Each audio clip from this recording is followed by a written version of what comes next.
এমন একটা জায়গায় আছি। তো এখন ঠিক 10টা বাজে। এই যে এই জঙ্গলটা, শহরের মানুষ এই সময় এইখান দিয়ে যেতে ভীষণ পরিমাণে ভয় পায়, মানে এই দিকটায় আসতে ভয়েরই বিষয়।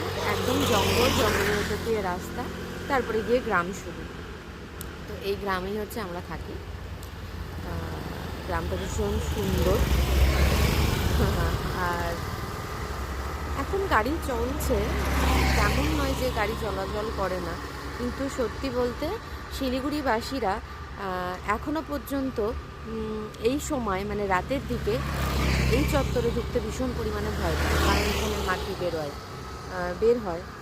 তো যাই হোক, আমরা এখন ফিরি, তারপরে অন্য কোনো দিন দেখা হবে। তো জঙ্গলটা আমি দেখাই একটু ঘুরিয়ে। এই যে পুরো এরকম, আগে লাইট বা ছিল 2-1টা লাইট, এখন কেটে গেছে সব লাইট। মানে জঙ্গলে ছোট ছোট বানরগুলো আছে, বানরগুলো লাইটগুলো ভেঙে দিয়েছে, না হলে পুরো জঙ্গলটাই লাইট ছিল।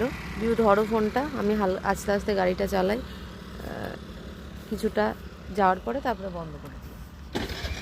তো চলো আমরা আস্তে আস্তে যাই। আমার তো ভীষণ ভালো লাগে।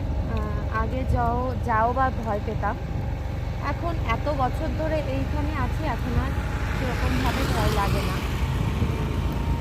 ভালোই লাগে। চারিদিকটা দেখাও যাও, সুন্দর, মানে একটু অন্যরকম। প্রথম দিকে যে আসবে